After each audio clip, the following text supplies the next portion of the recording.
kita bahas soal kipas.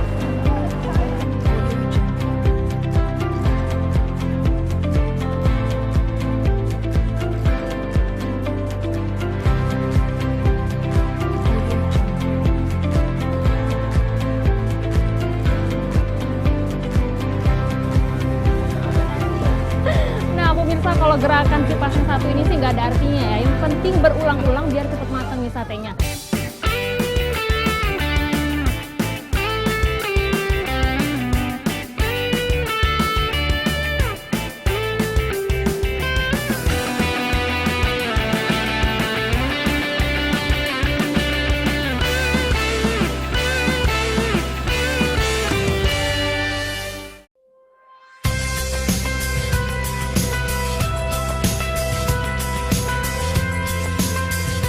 Cuaca terik bikin udara jadi panas ya. Ujung-ujungnya jadi gerah deh. Kalau udah begini, enaknya kipas-kipas ya. Nah, meski gerakan kipas tangan tidak sekencang kipas angin listrik, namun angin yang dihasilkan kipas tetap adem. Selain itu, ternyata ada banyak kisah unik di balik kipas.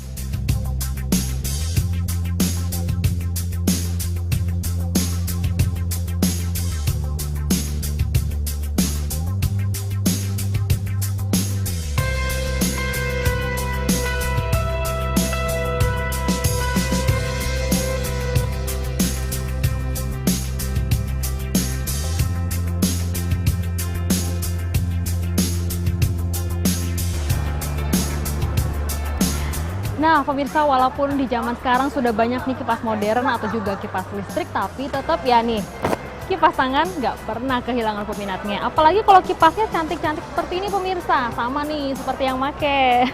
Bercanda ya pemirsa. Nah, kira-kira ada cerita menarik apa ya di balik kipas-kipas cantik ini? Makanya pemirsa nonton terus dulu sekarang hari ini kita bahas soal kipas.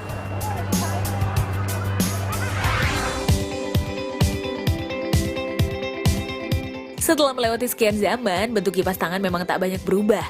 Bahkan sekarang cenderung kembali ke kipas klasik seperti kipas yang terbuat dari dedaunan.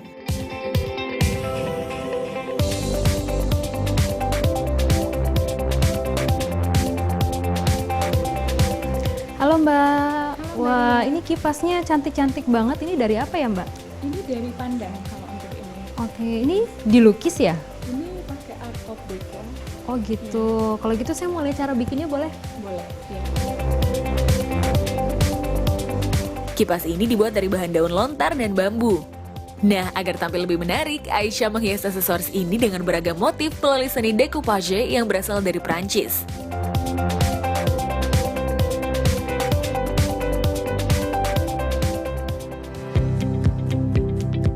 Gampang saja menggunakan napkin atau kertas tisu bergambar yang bisa ditempel pada beragam media permukaan, salah satunya dedaunan kering ini. Ibu 4 orang anak ini tertarik dengan seni decoupage sejak 2 tahun lalu. Ia berkreasi pada tas dan dompet berbahan daun lontar dan daun pandan yang bisa di mix and match dengan aksesoris kipas atau topi dari bahan senada. Dalam membuat hiasan deku, pastikan dulu permukaan kipas daun dalam keadaan bersih dan kering. Lalu gunting napkin atau tisu bermotif yang akan ditempel. Biasanya permukaan napkin ini memiliki gambar yang penuh. Pemirsa bisa mengikuti pola gambar yang sudah ada atau juga bisa berkreasi mengombinasikan motif sesuai keinginan.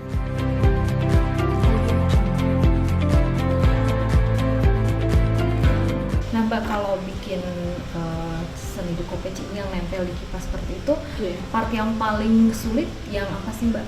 Itu untuk proses pengguntingan.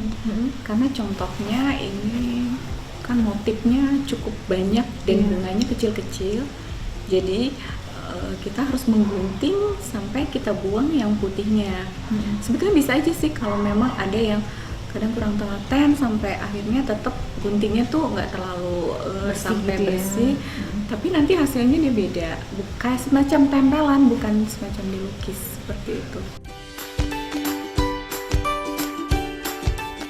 Olesi permukaan kipas dengan lem khusus. Tempelkan napkin dan tekan-tekan dengan spons agar menempel dengan sempurna. Harus hati-hati menekannya, karena napkin ini rentan sobek saat basah. Setelah kering, ulangi kembali untuk mengoleskan lem, dan tahap terakhir, olesi dengan varnish sebagai tahap finishing. Finishing ini membuat hiasan di kipas menjadi awet dan tidak luntur. Kipas-kipas cantik ini dijual mulai dari 10 sampai 40 ribu rupiah saja. Nah pemirsa, meskipun seni decoupage ini merupakan seni menempel, tapi kalau dikerjakan dengan teknik yang benar, nanti hasil akhirnya bisa seperti ini nih, kipas lukis. Jadi bukan hanya bikin adem, tapi kita juga bisa bergaya dengan kipas cantik ini.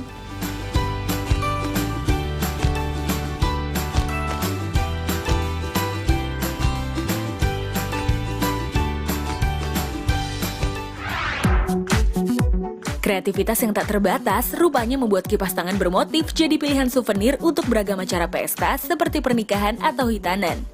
Nah, salah satu pasar grosir souvenir di kawasan Jakarta Timur ini menyediakan aneka kebutuhan souvenir seperti ini. Dimulai sejak tahun 2000-an, tren kipas lipat ini seolah nggak ada matinya, memberi penghormatan untuk tamu yang datang. Wah, kipasnya cantik-cantik ya pemirsa. Motifnya juga beragam, mulai dari yang Indonesia banget dengan motif batik, bunga-bunga, renda, sampai yang berpayet seperti kebaya. Sementara kipas ala Tiongkok lebih dominan dengan lukisan berbalut glitter sehingga terkesan mewah. Nah, kipas-kipas ini merupakan hasil kerajinan tangan yang diproduksi di Yogyakarta. Sementara untuk bahannya, ada yang dari plastik, satin, dan kain yang dikombinasi dengan gagang berbahan dari bambu. Tinggal pilih sesuai keinginan. Kipas-kipas souvenir ini dijual murah meriah, apalagi kalau dalam jumlah banyak.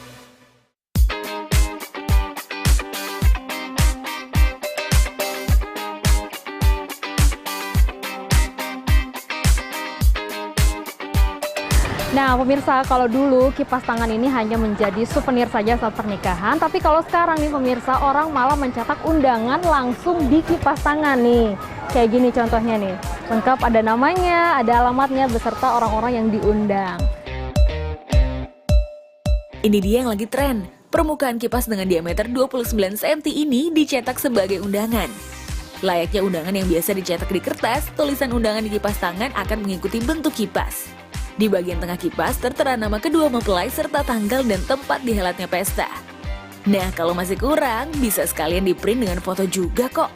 Nah Mbak, ini kan saya lihat ada undangan yang di kipas. Biasanya kalau yang seperti ini harganya berapa Mbak? 3.500 itu udah sama sablon sama cover bag-nya. Oke, minimal order berapa? Paling sedikit sih 200 pieces. Ini jenis kipasnya yang apa sih Mbak? Bahan apa yang biasanya bisa dicetak?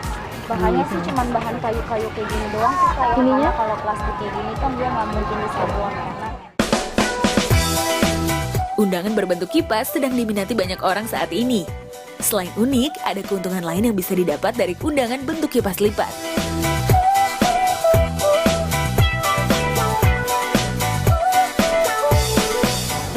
Wah, jadi ini pemirsa, biasanya kipas ini dibungkus dalam kotak untuk dikirimkan ke tamu-tamu yang akan diundang. Nah, jadi kalau udah dicetak dalam bentuk kipas seperti ini, biasanya yang punya hajat nggak perlu mencetak souvenir lagi. Jadi bisa meminimalisir budget kan?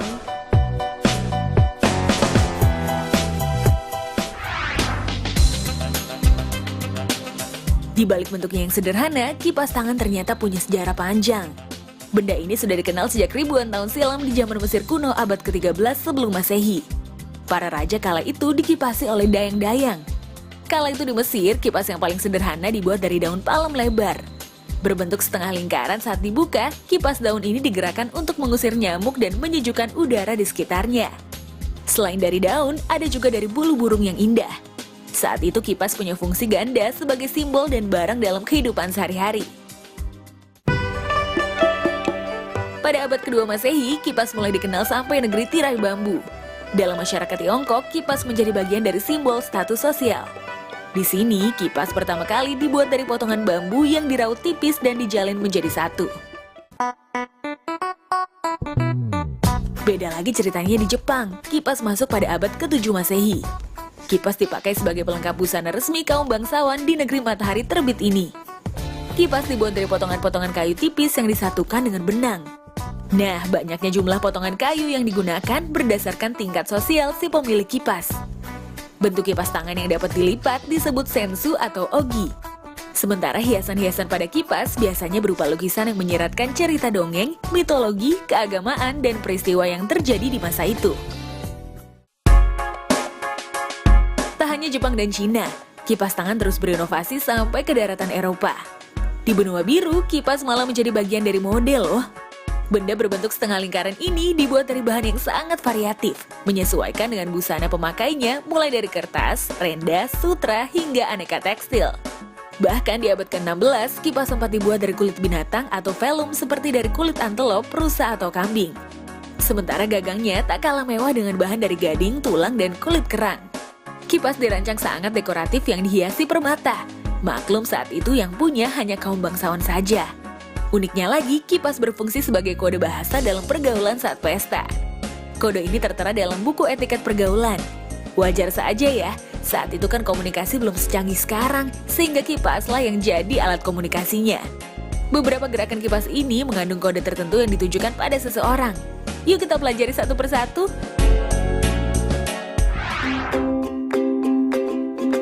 Gerakan kipas yang diletakkan naik turun di depan bibir seperti ini berarti boleh cium.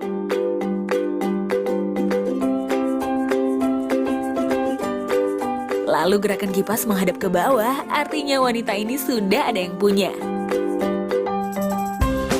Wah, gak nyangka ya pemirsa. Ada lagi nih, kipas tertutup yang diletakkan di ujung bibir mengisyaratkan kepada orang yang dituju untuk datang dan berbincang.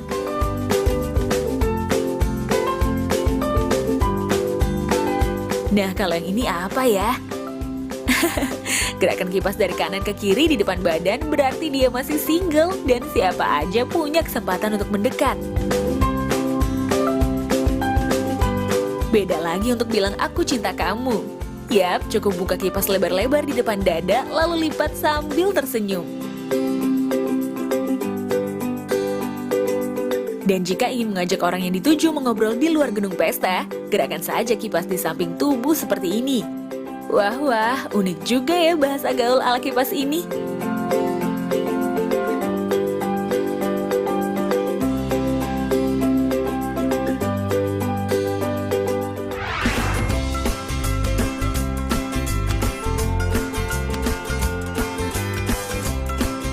Dalam dunia satwa, ada beberapa hewan yang menyandang nama kipas. Penamaan ini biasanya dilihat dari bentuk ekornya yang menyerupai kipas.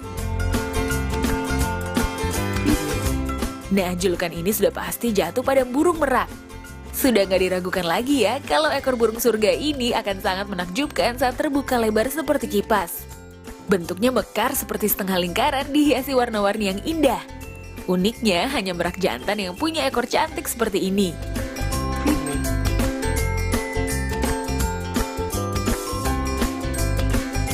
Burung merak hanya akan mengembangkan ekornya saat musim kawin. Saat itulah ia akan tebar pesona dengan ekor indahnya untuk menarik perhatian si merak betina. Boleh juga ya triknya.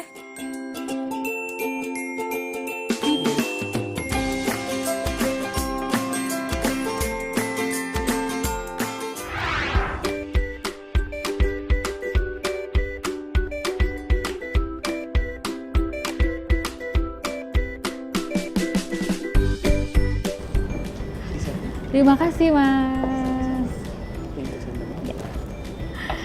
Nah, pemirsa, ngomongin soal kipas nih, ada menu kuliner yang juga serba kipas. Nih, kayak di depan saya nih pemirsa, ini ada udang kipas prawn kung pao, yang ini spaghetti kipas, dan ini juga dessertnya ada pisang kipas. Nah, kalau yang ini sih pemirsa bukan dari udang kipas beneran, tapi bentuknya dibikin cantik nih, kayak kipas. Sambil saya nikmatin, pemirsa nonton aja cara bikinnya ya. Saya makan dulu.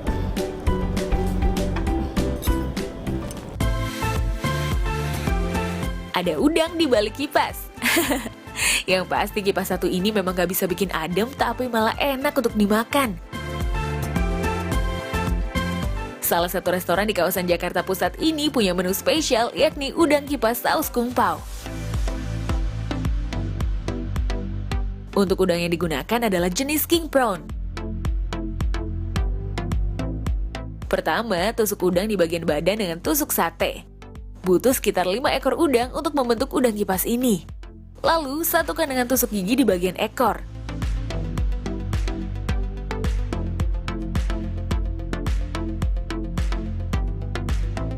Tinggal goreng udangnya hingga matang dan cabut semua tusuk sate di badan udang.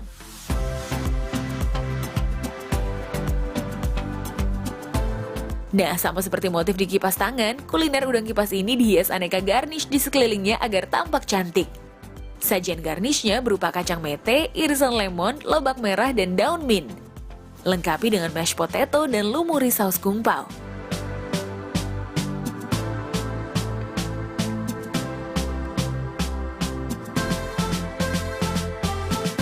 Nah, selain udang, ada juga menu spaghetti yang tampil menarik dengan hiasan bentuk kipas seperti ini. Sementara pisang kipas goreng lengkap dengan topping es krim di atasnya dan taburan icing sugar.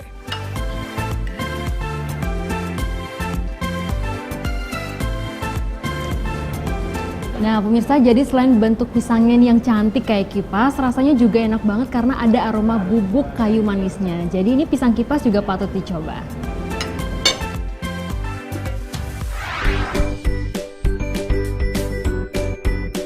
Membahas soal kipas nggak hanya sampai di sini pemirsa. Habis ini dulu sekarang masih lanjut lagi mengulik fakta unik tentang kipas. Tukang sapu di Taman Lawang jual soto babat rasanya enak. Tetap aja di dulu sekarang, yuk kita rehat sejenak.